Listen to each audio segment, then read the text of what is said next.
Here's a little story about a lady who was diagnosed with a terminal illness. She called her pastor and she says, "Could you come on?" Well, he came and she said, she said, "They've given me 3 months."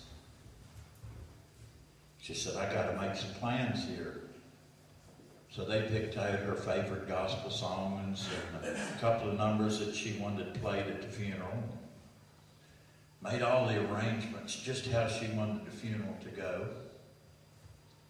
Pastor got up to leave and she said, "Wait a minute. One other thing." He said, "Yes."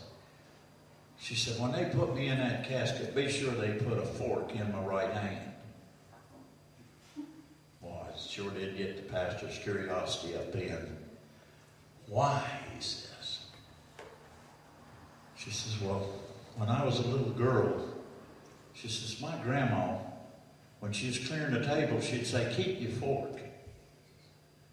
Well, I knew why she wanted me to keep the fork, because that chocolate cake that she made was coming. The dessert was coming. And she said, "I want that fork in my hand to remind people I'm in the casket, but the best is yet to come." Amen. We look at the negative way too much. We get all tangled up in what's going wrong. There's not anybody in here, I'll guarantee you, that's not looking at all the bad things that's going on in the country. You flip the news up, and does it say anything great? Nothing. It's all negative. Of course, they didn't mention anything about Jesus, except they was mentioning a shroud that some people's not sure is real or not, but at least that got Jesus' name mentioned in the news today and yesterday. 1 point for Jesus. How about the Israelites? What a gripey bunch of people they were. God brings them out of a land of not enough to a land of enough, a desert. And they were still griping. Look at poor old, remember this guy Elijah? Now here's Elijah sitting there by this really, really nice little brook. The ravens come by, drop him some food off. He got some meat. He's got plenty of water. And what does he do? He forgot the source and lost it all. The ravens quit coming. The brook dried up.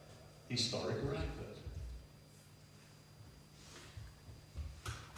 Now, where was God headed with the Israelites?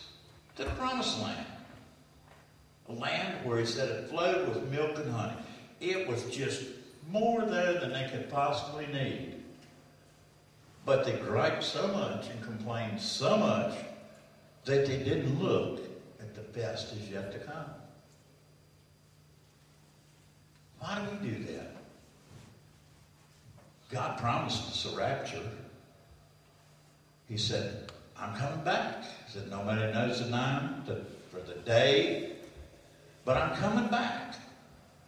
And when that trumpet sounds, I'm going to take my church. You're going to be lifted up in the air with me." Why is that not the best yet to come? And we sit around and look at all the bad things that's happening, and we complain. We know good and well it's just a little walk in the desert where we've got just enough. More than we need, the abundant supply is still coming. God's going to bring us from just enough to more than we need. Philippians 4:19. Jesus says there that he'll supply all their needs. Good enough for me, I believe that. But yet we get hung up on, well, am I going to get the bill paid this month? Is there enough soup in the pot to feed everybody?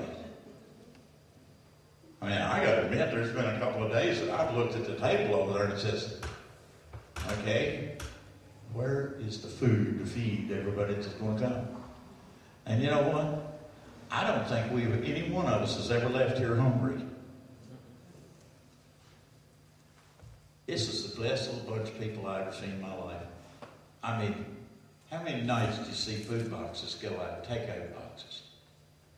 I mean, you go up here to XYZ Church, and they have one of these homecoming dinners, and everybody gets fed.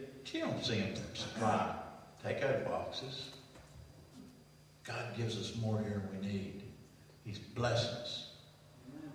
Sometimes I wonder if we just ask for all the blessings we need. The best is yet to come. And we think of this church.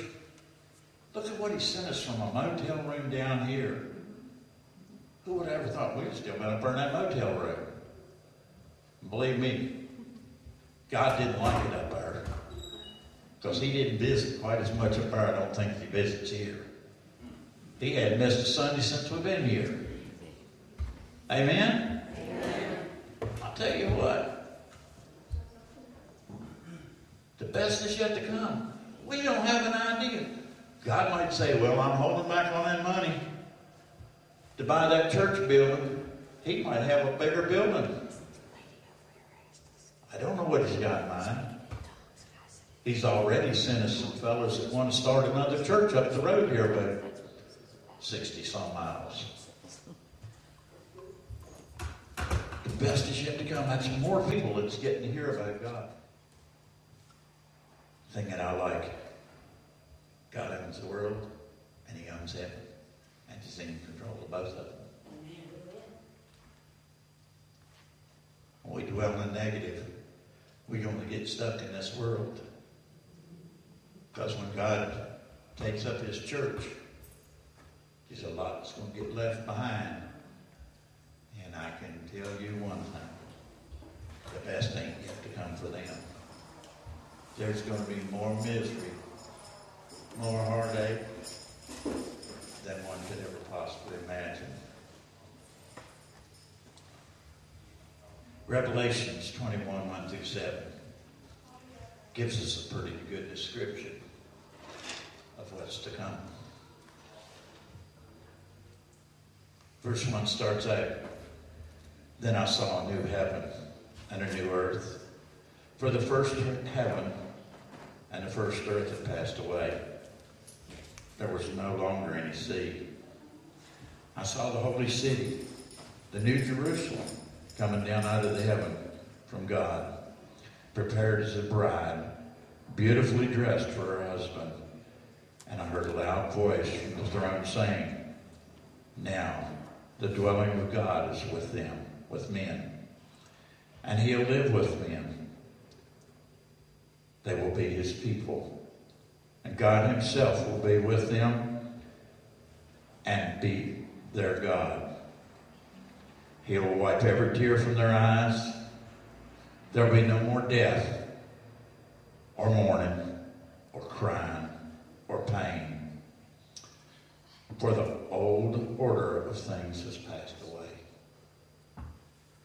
He who was seated on the throne said, I'm making everything new. So write this down, for these words are trustworthy and true. He said to me, it's done. I'm the Alpha and Omega, the beginning and the end. Amen.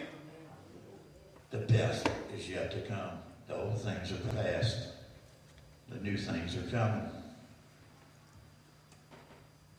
What we've got to do here on this earth right now, we got to cherish the time that we got and the memories. Because I'm sure everybody in here can remember some loved one that's gone on ahead of them. You're going to see them again. The ones that God has taken on ahead of us. Come on, brother, bring it on. You got to believe in Jesus. You got to accept him as your Savior. And the best is yet to come.